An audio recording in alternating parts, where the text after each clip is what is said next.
Cyber ફ્રોડનો કૌભાંડ ગુજકીટોકના ગુનામાં વધુ 9 આરોપીની ધરપકડ, 2 દિવસના રિમાન્ડ મંજૂર. ભાવનગરના શખ્સોએ ટોળકી રચી જુદા જુદા 134 જેટલા બેંક ખાતા ભાડેથી મેળવી તેમાં કરોડો રૂપિયાના ટ્રાન્ઝેક્શન કરી આચરવામાં આવેલા સાયબર ફ્રોડના ગુનામાં પોલીસે વધુ 9 આરોપીની ધરપકડ કરી છે. આરોપીઓને રાજકોટ ગુજકીટોકમાં રજૂ કરી પોલીસે 2 દિવસના રિમાન્ડ મેળવ્યા છે. બોરતળાવ પોલીસ મથકમાં ગુનો નોંધાયા બાદ આ કેસમાં ઓર્ગેનાઇઝર ક્રાઇમની કલમોનો ઉમેરો કરવામાં આવ્યો હતો.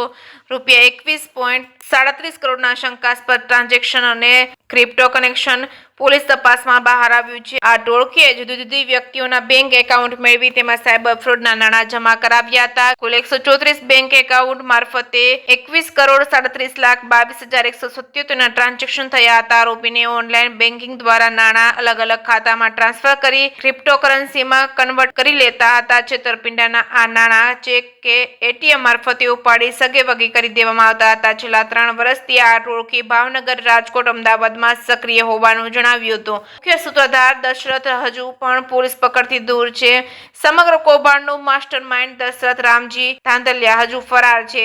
એસપી ઘનશ્યામ ગૌતમે જણાવ્યું હતું કે દશરથ અગાઉ ભરૂચમાં પકડાયો હતો, પરંતુ ત્યાંથી પોલીસ કસ્ટડીમાંથી નાસી છૂટ્યો હતો. દશરથ ઉપર 2 ગુજકીટોકના ગુના નોંધાયા છે, જે ગુજરાત રાજ્યનો પ્રથમ કિસ્સો છે જ્યાં એક જ વ્યક્તિ પર 2 વખત ગુજકીટોક લાગ્યો હોય. પકડાયેલા આરોપીના એક અર્પણ ઉર્ફે લખન શોભરાજભાઈ જોશીતા રહે સુરત, ભાવનગર, શૈલેષ ઉર્ફે ભુરુ હીરાભાઈ ચૌધરી, ભાવનગર, રાહુલ ગોવિંદભાઈ ગોહિલ રહે સુરત, શાહીન યુનુસભાઈ કુરેશી તળાજા, માહિન યુનુસભાઈ કુરેશી તળાજા, મિહિર ભગવાનભાઈ સરવૈયા, ભાવનગર, અમન યુસુફ ઓફાણી, ભાવનગર, હર્ષદસિંહ અનુજભાઈ સરવૈયા, વરતેજ, દીપક વિઠ્ઠલભાઈ ગોહિલ અમરેલીનો સમાવેશ થાય છે. જેકે સિંહ ગુજરાતી સાથે હિરેમભાઈ, ભાવનગર. तो 24 तारीख को बोरतलाब पुलिस स्टेशन में एक गुना दाखिल हुआ था, जिन आरोपियों के हमने गुनाहित इतिहास निकाला उसके बेसिस पे हमको जानने को मिला कि उन सभी आरोपियों के विरुद्ध पिछले कई वर्षों में अलग अलग स्टेट के अलग अलग शहरों में और अलग अलग डिस्ट्रिक्ट्स में गुना रजिस्टर हुए हैं. उसको देखते हुए हमने इसमें गुजकीटोक की कलम उमेरा की रिपोर्ट रखी, जिसको हमको पॉजिटिव आईजी सर और एसपी सर की तरफ से हमको पॉजिटिव मंजूरी मिली. उसके आधार पे हमने इसमें कलम उमेरा करते हुए गुजकीटोक दाखिल किया. अभी जो हमको जानने को मिला है, तो हमको ये देखने को मिला है कि पिछले कई सालों से जो मुख्य आरोपी है दशरथ, उसने भावनगर में ऑर्गेनाइज्ड स्केल पर म्यूल अकाउंट्स की फार्मिंग की. म्यूल अकाउंट्स की फार्मिंग मतलब वो उसने कुछ लोग इकट्ठे किए और उसने उन लोगों को अपने नीचे बिठाया और उनको कुछ स्पेसिफिक टास्क दिए. जैसे कि कुछ को बोला कि तुम जाके मेरे लिए अलग अलग लोगों के म्यूल अकाउंट्स लेके आओ, और उन म्यूल अकाउंट्स में उनको हैंडल करने के लिए एक मैनेजर भी रखा. तो इसमें अब तक की जानकारी जो हम जुटा पाए उसमें 4 लेवल हमको देखने को मिली है और 2 एमओ देखने को मिले हैं. तो अगर मैं एमओ की बात करूं तो पहला एक एमओ है, वो है कि कैसे म्यूल अकाउंट्स को जुगाड़ा गया और उनको जो है लालच दिया गया बारंबार कि तुम मुझे जो है अपने जो हमारा आधार होता है, फोन नंबर होता है, उसके बेसिस पे हम बैंक अकाउंट खुलवाते हैं. वो बैंक अकाउंट खुलवाते थे, फिर वो एक बंदा उनको प्रोक्यूर करता था और फिर वो उसके ऊपर वाले बंदे को देता था, जो कि एक XLH से, तो वो ऊपर दशरथ को देता था. इस तरीके से 4 लेवल पर जो है यहाँ पर ऑर्गेनाइज्ड स्केल पर एक तरीके से मैं कह सकता हूँ भावनगर में ऑलमोस्ट म्यूल अकाउंट की फैक्ट्री जैसी इन्होंने खोली है. और अभी तक हम जितनी जानकारी जुटा पाए उसमें 134 टोटल अकाउंट्स की हमने जानकारी निकाली है, जिसमें 21 करोड़ जितना फ्रॉड अपने को देखने को मिला है. और अभी मेरे को ये लग रहा है कि इसमें जितनी हम गहरा तपास करेंगे तो this is just the tip of an iceberg, कि ऐसा हो सकता है कि ये शायद और भी जो है रुपया ऊपर तक जाए और नंबर ऑफ अकाउंट्स भी इसमें ज्यादा हो सकते हैं. और साथ ही साथ NCPR पोर्टल जो है, जो गवर्नमेंट ऑफ इंडिया में स्टार्ट किया है, उस पोर्टल में भी इन अकाउंट्स में फ्रॉड दिखाया गया है. तो अब तक NCPR पोर्टल में 272 जितनी कंप्लेंट्स रजिस्टर हुई और उसमें 8 करोड़ जितना फ्रॉड अमाउंट या शंकास्पद फ्रॉड अमाउंट अभी तक दिखाया जा चुका है. तो इस तरह से इसमें अभी आगे कार्रवाई चल रही है. अभी मतलब जो मुख्य आरोपी है उसकी जानकारी में पुलिस लगी हुई है.